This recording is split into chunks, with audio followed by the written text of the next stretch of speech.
Michael Tu from Cannabis Resources is here to speak with Aaron Selverston, CEO of Radiant. How are you, Michael? All right. Thanks, Patrick. Thanks for having us today. My pleasure, man. Aaron, welcome too. I'll get out of the way and let you guys do your thing. Thanks, Patrick. Awesome. Well, great. Great to be here today. Thanks, everyone, for joining us. Aaron, it's good to see you again.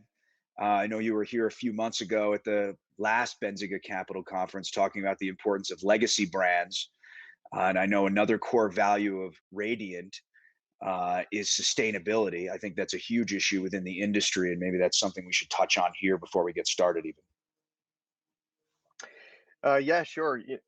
Radiant has three core values that drive all the decisions that we make with respect to the brands that we partner with, how we manage the supply chain, and legacy is one. And we did talk about that a few months ago. But sustainability is so crucial. And there's we've really only begun to scratch the surface in terms of understanding the net impact that the cannabis industry is having uh, on the world, and the opportunity for cannabis to become a driving force for carbon sequestration and helping governments meet the very aggressive carbon drawdown goals that we have.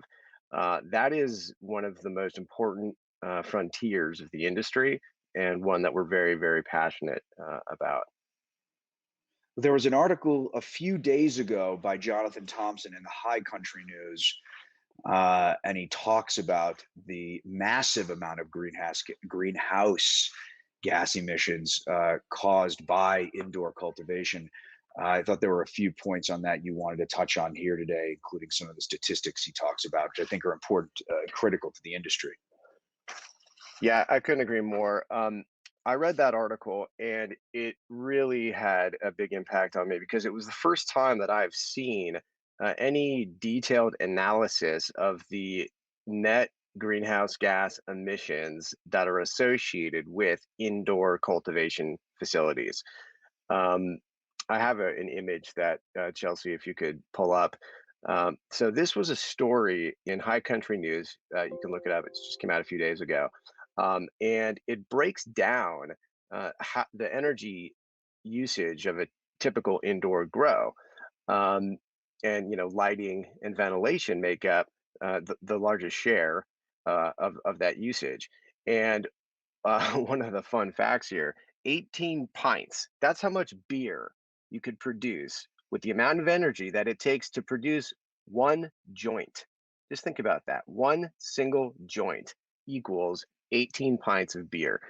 Um, we can take this down. So, one of the big takeaways from this story is that there's this huge variation in greenhouse gas emissions by region. So, for indoor cultivation facilities that require very tightly controlled climate, the amount of energy necessary to keep that climate under control is far greater in locations that have very cold climates in general, like the Midwest, and in regions that have very hot climates, like Phoenix. And so, if you look at that in the context of how energy is being generated in different regions, then you can see how bad of a problem this really is.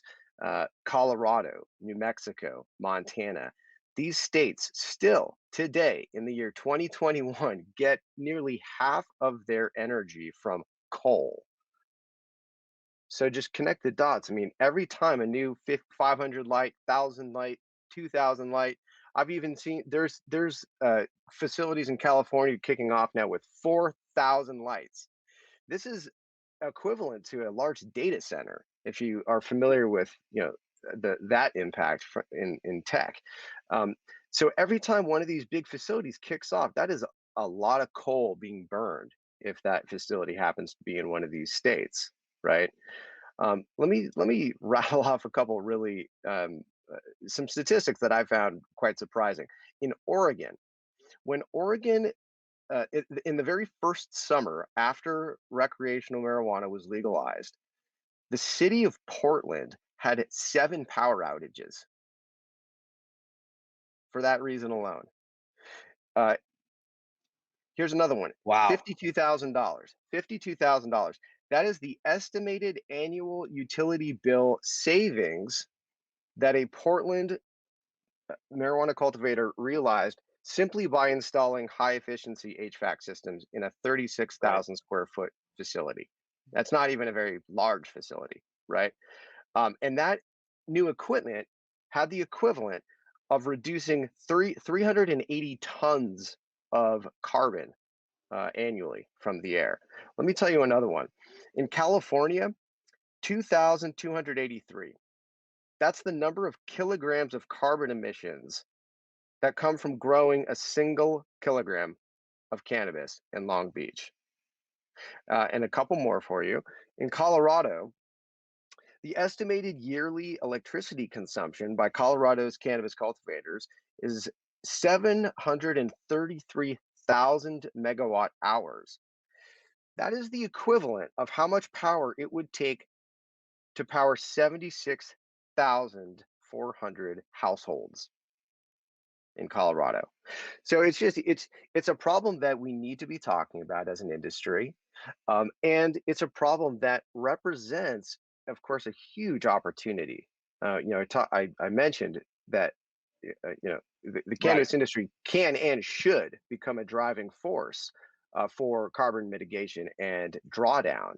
And it absolutely can. And there's lots of solutions to this problem. And those solutions aren't just solutions to the ecological problem, but they also invite savings and efficiencies that, of course, reduce cost. And that's something that we're very focused on as a supply chain manager, as a manufacturer, as a distributor. We have a lot of influence over the supply that goes into the products that we manufacture and distribute.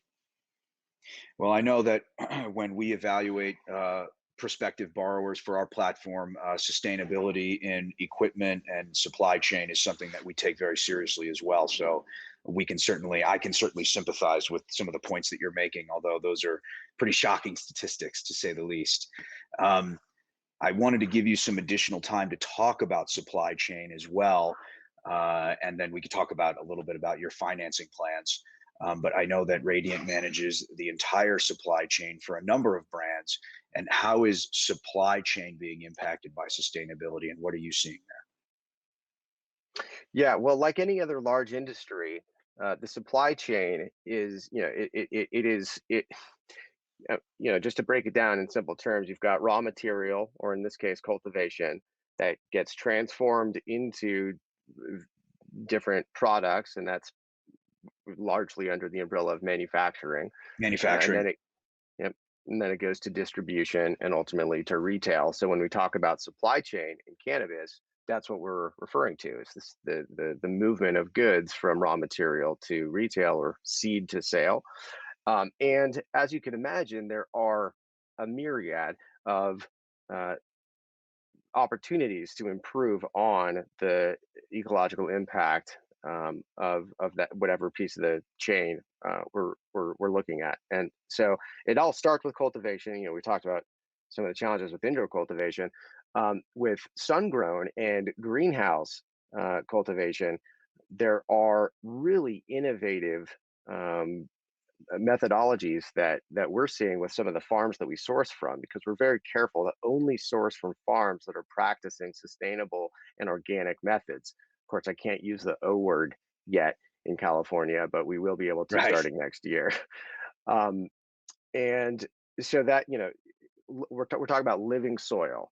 We're talking about regenerative agriculture. No, not tilling the soil up every time you have a harvest, but instead regenerating it.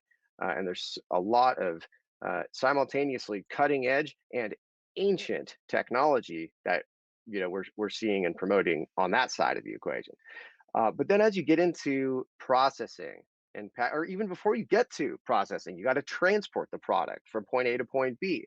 Well, most trucks today are still powered by fossil fuels, but we're within years of seeing large vehicles moving towards electric, and so we intend to have a completely fossil fuel free fleet within the next few years. Then the product gets into manufacturing, and this is where there's really lots of problems. Today the most common form factor for eighths of flower are Mylar bags. And second to that, I would say are jars. But these Mylar bags, it's just another single-use piece of plastic that's ending up in landfills or, God forbid, the ocean. So we need to be eliminating single-use plastics from the supply chain, period. And that's something we're committed to doing. Now, of course, in order for that to happen, there needs to be an adequate supply of fully biodegradable and compostable packaging materials. And there's some really great startups working on that, but even that has not reached a level of maturity where the availability of supply is on par with what you can get from the existing manufacturers with Mylar bags. And those are just a couple examples, right? So really, if you look holistically at the cannabis supply chain, it is early stages, and there needs to be a level of maturity among all the different suppliers that feed into a supply chain in order for the cannabis industry to truly become a force for carbon sequestration. Because that's what this is. At the end of the day, there's a lot of ways one can be green, but the most important challenge that we have as a planet is pulling carbon out of the atmosphere and putting it back in the ground and keeping it in the ground. So any opportunity we have to do that, we have to consider and take. Right, exactly. And I think something that's also important is not just the availability of those products, but how they fit into the cost structure for each of the various supply chain members, right? Manufacturing Mylar bags for retailers and also manufacturers for distributing product. I think not only the availability is important, but distribution of those products and how they fit into the cost structure of the operators and the tax structure and all those other issues we have to deal with day to day. And I think as a segue from that, I know that you are currently in the middle of a fundraise, something I think we should touch on here, both in terms of what is the opportunity for investors. We have that audience with us today, as well as any of the potential sustainability issues that you're addressing with investors as they begin to dig in. Yeah, it's interesting. Well, I mean, first, let me say there's a common myth that to go green necessarily impacts your bottom line negatively, and that is that has been true in the past. But I think many of us have probably heard this statistic, but 2015, Nielsen found that 73% of millennials were willing to pay more for sustainable goods, compared to only 34% of Gen X and only 23% of boomers. So this is the future. And increasingly, Very the investors that I'm speaking to are not only interested in impact, but it's a prerequisite. And so, we're very happy to be to have a group of investors that is aligned with our values, but that also understands that this is a necessary precondition for positioning the company and our products for the next generation of consumers. We are raising capital, although I will say that we are oversubscribed, and there is a little bit of room left for folks if they want to participate, but I can't promise how much is left. Um, just in the last couple of weeks, we closed out we exceeded the $4 million cap on the convertible note that we are raising. But certainly, if there's folks that are interested in cannabis supply chain and anything that we've discussed today and want to participate in this raise, I'd be more than happy to meet them and chat. Okay, that's great. What is this sort of status of the closing of the financing? Is it closed now? Is it in 30 days? Just to give investors an idea for a timeline for due diligence and those other issues. 2 weeks. What I can say is, I know it's an aggressive timeline, but we do have a lead investor in D4 Investments who have kindly offered to share the results for their very exhaustive due diligence with any other prospective investors that may want to follow. And they can also chat with folks individually and get to know them, and they've joined our board, and so they'll be representing everyone that comes in this round. That's helpful both for time savings and for the sort of following out the round. Yeah. But like I said, I mean, we already have verbal commitments that would close us out. So Okay. I can't promise how much availability is left. There will be more opportunities down the road. We'll likely open our A round towards the end of this year or Q1 of Okay. next year.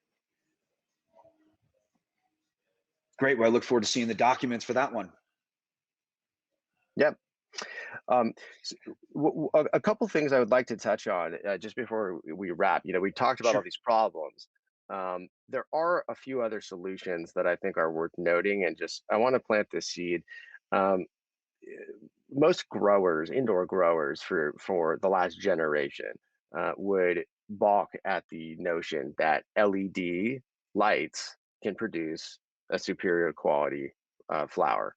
That is changing very quickly. And one of the most important things that we can do as an industry is promote the fast transition away from HPS bulbs, which are 1,000 watts each, towards LED. And that's something that we're working with our growers on doing. Another really important, two more. Uh, Sun and Earth is the name of a certification that I just want to plug here. I have no interest in Sun and Earth other than that I completely support everything they're doing. It was started by David Bronner of Dr. Bronner's, if you know the soap company. And this is a certification that it's like organic plus. It includes regenerative methods and also is a certification that manufacturers and distributors like us can attain.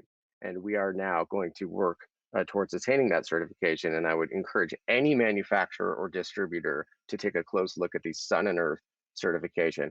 And the last thing is we need to start demoing and testing commercial scale batteries in our facilities, because 20% of the greenhouse gas emissions in the United States comes from commercial buildings. But until we have large scale batteries that can store power generated by wind and solar, it's going to be hard to swiftly move away from coal and other fossil fuel sources of generation. So I just had to get those plugs in before we wrap here. Good plugs. I like those, you guys. I like those. Michael, Thank you. Aaron, I really appreciate you guys coming on today. This has been great. And Aaron, thanks for inviting me to join the round, man. I mean, geez, you're already subscribed. For you, Patrick, it's not too late. Thanks, pal. All right. You have Thank till you, noon. everybody. I really Thanks, appreciate everyone. you guys joining us. Thanks again. We'll see you soon.